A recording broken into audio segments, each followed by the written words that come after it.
Hindi cricket थोड़ा मुश्किल खेल है, लेकिन मैंने इस वीडियो में क्रिकेट को बहुत आसानी से समझा है। इस वीडियो में मैंने सब कुछ कवर किया है। Equipments, players, cricket ground, ball कैसे करते हैं, रन कैसे बनाते हैं, आउट कैसे होते हैं, टीवी पे स्कोर कैसे देखते हैं, क्रिकेट के फॉर्मेट्स क्या है। इस वीडियो को देखने के बाद आप क्रिकेट को देख सकते हैं, समझ सकते हैं, खेल सकते हैं और भरपूर आनंद उठा सकते हैं। शुरू करते हैं क्रिकेट के नियम। क्रिकेट खेलने के लिए आपको चाहिए बैट और बॉल। बस बॉल जो है वो अलग अलग टाइप की आती है, लेदर की बॉल, रबड़ की बॉल, प्लास्टिक की बॉल।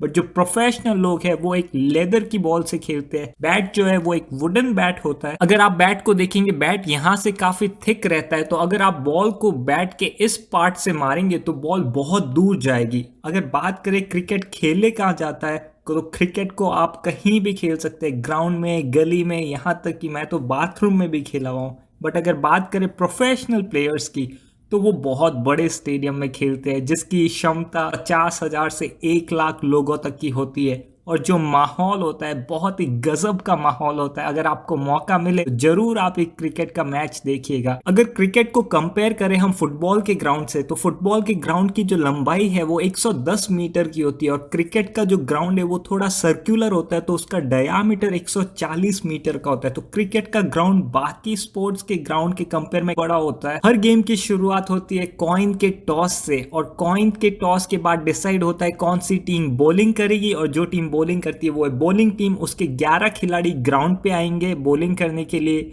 और दूसरी टीम होगी बैटिंग टीम जिसके 2 खिलाड़ी ग्राउंड पे आएंगे बैटिंग करने के लिए। इनके अलावा आप देखेंगे कि ग्राउंड पे 2 अंपायर भी होते हैं, एक होता है मेन एम्पायर और एक होता है साइड एम्पायर। क्रिकेट में एक्शन होता है बॉल के बाद, और जो पर्सन बॉल फेंकता है आप देख सकते हैं यहाँ पे, उसको बोलते हैं बॉलर। बॉलर बॉल फेंकता है और बॉल पीछे जिसके पास जाती है उस प्लेयर को बोलते हैं विकेट कीपर। इसके अलावा जो भी प्लेयर्स है बॉलिंग टीम के उनको बोलते हैं फील्डर। बैटिंग टीम के जो प्लेयर्स है उनको बोलते हैं बैट्समैन। उनका काम है रन्स बनाना। रन्स कैसे बनाते हैं वो मैं जल्दी बताने वाला हूँ।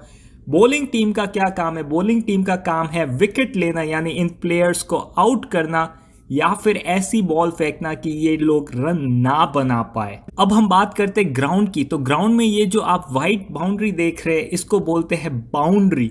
इसके अलावा जो ये ब्राउन कलर की सैंड टाइप आपको दिख रही है इसको बोलते हैं पिच। पिच बहुत ही महत्वपूर्ण है। कुछ पिच ऐसे होते हैं जहां पे बॉल बहुत तेजी से आती है, कुछ पिच ऐसे है जहां पे बॉल बहुत स्पिन होती है। तो पिच का बहुत महत्वपूर्ण रोल रहता है क्रिकेट के मैच में। इसके अलावा ये जो आप देख रहे हैं 3-3 स्टंप्स होंगे दोनों साइड पिच के। स्टंप्स बहुत इंपॉर्टेंट रोल प्ले करते हैं, आप जल्दी ही जानेंगे। इसके अलावा ये जो एरिया आप देख रहे हैं इसको बोलते हैं इनफील्ड। और इनफील्ड का रोल ऐसा रहता है खेल के कुछ पार्ट में सिर्फ 2 खिलाड़ी इनफील्ड के बाहर रह सकते हैं, या 3 या 4, ये रूल्स चेंज होते हैं। बट ऐसा रहेगा कि खेल के कुछ पार्ट में बाकी सारे फील्डर्स को इस इनफील्ड के अंदर रहना पड़ेगा, सिर्फ कुछ प्लेयर ही इनफील्ड के बाहर खड़े हो सकते हैं। जो एरिया इनफील्ड और बाउंड्री के बीच में है उसको बोलते हैं आउटफील्ड। अब बात करते हैं बॉल के बारे में। बॉल कैसे फेंकी जाती है और क्या रूल्स है बॉल फेंकने के। तो यहाँ पे आप देख रहे हैं ये बॉलर है। अगर बॉलर विकेट्स के इस साइड से बॉल फेंक रहा है तो उसको बोलेंगे ओवर द विकेट। अगर बॉलर दूसरी साइड जाके बॉल फेंके तो उसको बोलते हैं राउंड द विकेट। बॉलर का काम है कि बॉल ऐसी फेंके कि इस ब्लू एरिया में से जाए। अगर बॉल इस ब्लू एरिया में से जाती है तो वो ठीक बॉल है, अदरवाइज बॉल वाइड बॉल है। ये जो ब्लू एरिया है ये इस वाइट लाइन और विकेट के बीच का एरिया है। अगर बॉल इस ब्लू एरिया के बाहर से जाती है तो वो वाइड बॉल है। उस केस में बॉल को नहीं माना जाएगा और बैटिंग टीम को 1 रन मिलेगा। उसी तरह एक नो बॉल होती। नो बॉल तब होगी जब बॉलर का पैर इस लाइन के बाहर है। अगर बॉलर का पैर इस लाइन के बाहर है तो उसको नो बॉल बोलेंगे। या फिर अगर बॉलर ने डायरेक्टली बॉल फेंकी और वो कमर के ऊपर आई है तो भी वो नो बॉल होगी।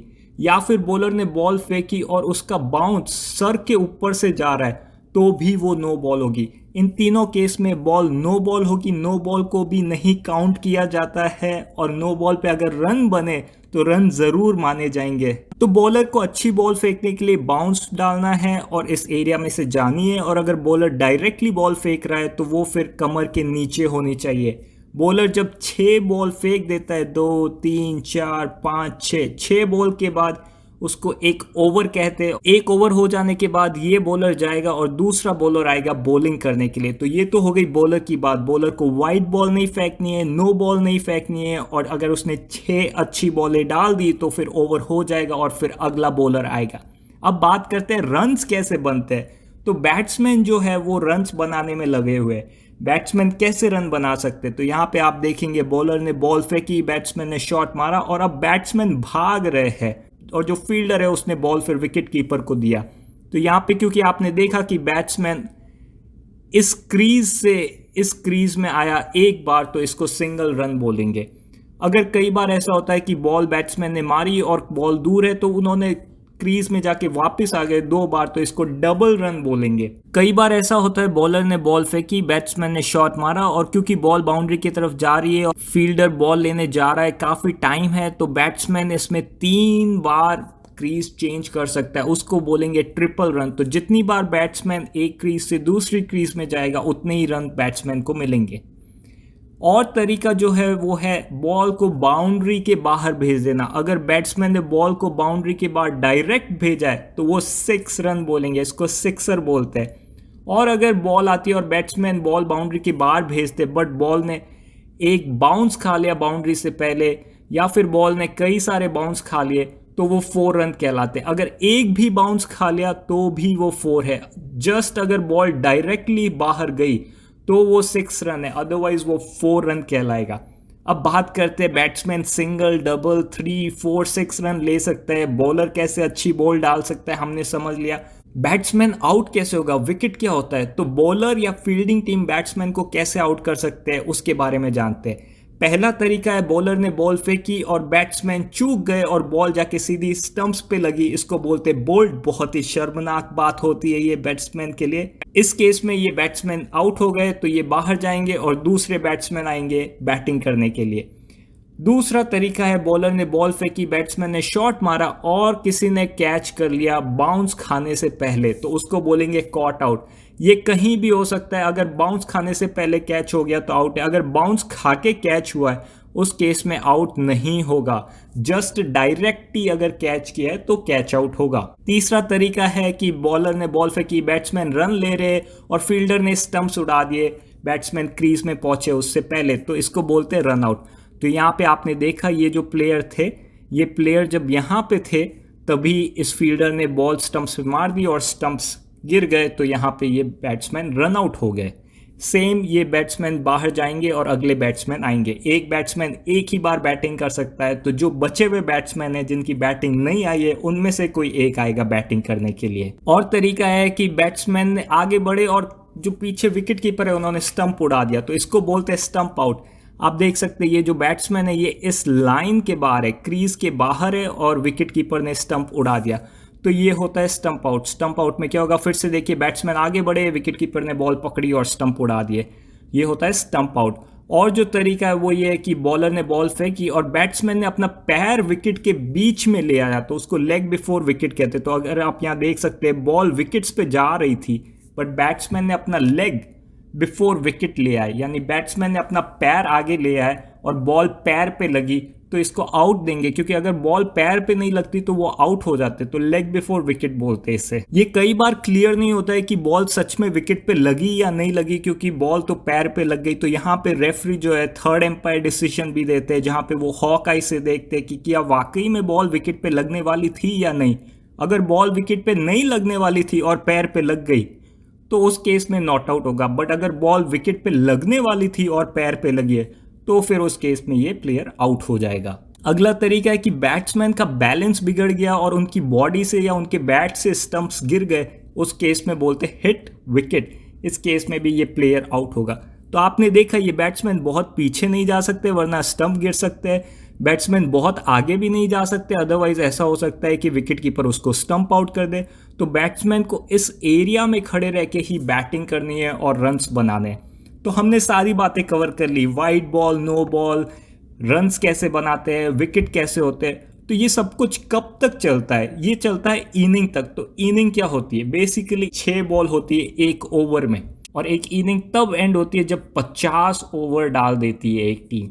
तो यहाँ पे ये बॉलर आएगा, एक ओवर फेंकेगा, मतलब 6 बॉल, फिर दूसरा बॉलर आएगा, वो बॉल फेंकेगा, 6 बॉल, ऐसे करके 50 ओवर होंगे तो इनिंग एंड हो जाएगी। या फिर जो बॉलिंग टीम है वो 10 विकेट ले ले, तो बॉलिंग टीम ने पहले को कैच आउट कर लिया, दूसरे को बोल्ड कर लिया, तीसरे को रन आउट कर लिया, ऐसा करके अगर सारे के सारे 10 प्लेयर्स आउट हो जाते हैं तो भी इनिंग एंड हो जाएगी। 50 ओवर पहले होंगे या 10 विकेट, जो भी पहले होता है इनिंग वहां पे एंड हो जाती है। तो जो बॉलिंग टीम है वो 50 ओवर्स तक बॉल डालेगी या फिर 10 विकेट लेगी, तब तक बॉलिंग टीम बॉल करती रहेगी। बैटिंग टीम का ऑब्जेक्टिव बहुत सिंपल है, बैटिंग टीम को रन्स बनाने, चाहे सिंगल रन ले, चाहे डबल ले, चाहे 6 मारे या फिर बाउंड्री मारे, उनको रन्स बनाने, जितने रन वो बना सकते 50 ओवर में। ये इनिंग खत्म हो जाने के बाद जो ब्लू टीम है फिर वो आएगी फील्डिंग करने के लिए, और जो येलो टीम है उनके 2 बैट्समैन आएंगे बैटिंग करने के लिए। तो एक इनिंग खत्म हो जाने के बाद दूसरी इनिंग स्टार्ट होगी, जहां पे जो बैटिंग टीम थी वो बॉलिंग टीम होगी और जो बॉलिंग टीम है वो बैटिंग टीम होगी। तो विजेता कैसे डिसाइड होता होगा, आप लोग सोच रहे होंगे। तो यहाँ पे एक एग्जाम्पल लेते, जो ब्लू टीम है उन्होंने पहले बैटिंग की और उन्होंने 290 रन बनाए 50 ओवर में।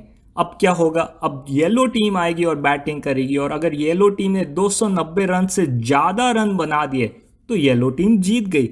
अब ब्लू टीम कैसे जीतेगी, अगर ब्लू टीम ने 10 विकेट ले लिए येलो टीम के 290 रन बनने से पहले, तो ब्लू टीम जीत जाएगी। या फिर ब्लू टीम ने 50 ओवर डाल दिए और येलो टीम 290 रन नहीं बना पाई, तो भी ब्लू टीम जीत जाएगी। कुछ केस ऐसे होते हैं जहां पे रन्स बराबर हो जाते हैं, बॉल्स खत्म हो जाती है या 10 विकेट हो जाते हैं, उस केस में ड्रॉ होता है। बहुत ही कम होता है ड्रॉ, बट अगर ऐसा होता है तो मैच को ड्रॉ कहलाया जाएगा। यहाँ पे आप देख सकते हैं ये एक रियल स्टेडियम है, ये बहुत बड़ा स्टेडियम होता है, और आप देखेंगे प्लेयर्स कितने छोटे लग रहे हैं स्टेडियम में। ये पिच है, ये पूरा ग्राउंड है, यहाँ पे ऑडियंस बैठी है, बहुत कैपेसिटी होती है, और ये जो येलो कलर की लाइन है ये एक बाउंड्री होती है हर फील्ड में। तो यहाँ पे आप देखेंगे ये बॉलर भाग के आएंगे और फिर बॉलर बॉल डालेंगे, और अगर बैट्समैन ने बॉल डायरेक्टली बाउंड्री के बाहर मार दी तो वो 6 रन होगा। अगर बैट्समैन बॉल मारता है और बॉल बाउंस खाने के बाद बाउंड्री के बाहर जाती है तो वो 4 रन होगा। कई बार बैट्समैन बॉल मारेंगे और फिर रन लेने भागते तो उसको 1 2 3 रन भी बोल सकते हैं, और अगर बॉल बैट्समैन के लग के डायरेक्टली किसी प्लेयर के हाथ में चली जाती है तो वो फिर आउट भी हो सकता है। अब बात करते हैं कि आप अगर टीवी पे स्कोर देख रहे हैं तो उसको कैसे समझेंगे।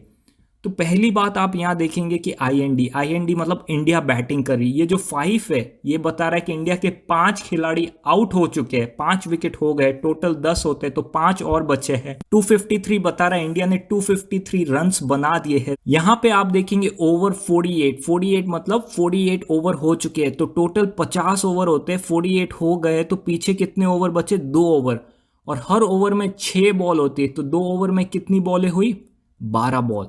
और यहाँ पे आप देख सकते हैं 12 बॉल, और यहाँ पे बता रहा है नीड 17 रन, मतलब 17 रन चाहिए इंडिया को जीतने के लिए 12 बॉल में, और इंडिया के पास 5 विकेट है। तो इस तरीके से आप अगर टीवी को ऑन करते हैं तो आप स्कोर को रीड कर सकते हो और समझ सकते हैं मैच में क्या हो रहा है, क्या चल रहा है। अब बात करते हैं फॉर्मेट ऑफ क्रिकेट। क्रिकेट का जो ये फॉर्मेट मैंने आपको बताया यह है ओडीआई, मतलब 1 डे इंटरनेशनल मैच। इसमें 50 ओवर होते हैं, एक बॉलिंग टीम 50 ओवर फेंकती है, उसके बाद फिर बैटिंग टीम है वो बॉलिंग करेगी, ये है ओडीआई। इसी तरह T20 होता है, T20 में एक टीम 20 ओवर्स डालेगी, उसके बाद उनकी बैटिंग आएगी और वो 20 ओवर्स तक बैटिंग करेगी, वो होता है T20। इन 2 फॉर्मेट के अलावा एक फॉर्मेट होता है टेस्ट मैच का, जो 5 दिन तक चलता है, और इस फॉर्मेट में दोनों टीम को 2-2 बार बैटिंग मिलती है, और मोस्ट ऑफ द टाइम ज़्यादातर ये मैच ड्रॉ हो जाते हैं। तो लोग 5 दिन तक मैच देखते हैं और फिर लास्ट में ड्रॉ भी हो जाता है। तो मैं इतना बड़ा फ़ैन नहीं हूँ टेस्ट मैच का, बट लोगों को पसंद आता है, काफ़ी लोग टेस्ट मैच के फ़ैन हैं। मेरे को T20 काफ़ी अच्छा लगता है। IPL जो है वो T20 फॉर्मेट है, वर्ल्ड कप जो होता है वो T20 में भी होता है और ओडीआई में भी होता है। धन्यवाद दोस्तों, इस वीडियो को बनाने में बहुत मेहनत लगी है। तो अगर आपको ये वीडियो पसंद आया तो इसको लाइक कर दीजिए, शेयर कर दीजिए, और चैनल को सब्सक्राइब करना बिल्कुल मत भूलिएगा, क्योंकि मैं आपके लिए ऐसी ही इंटरेस्टिंग स्पोर्ट्स वीडियो लेकर आने वाला हूं। अगर कोई सुझाव है तो कमेंट करना मत भूलिएगा, और मुझे जरूर बताइए कि आप किस टाइप के स्पोर्ट्स वीडियो देखना पसंद करेंगे। दोस्तों, मैं एक मिशन पे हूँ खेलों के प्रति जागरूकता बढ़ाने के लिए, और इस मिशन पे आपका सपोर्ट बहुत जरूरी है। तो प्लीज सब्सक्राइब एंड शेयर। धन्यवाद।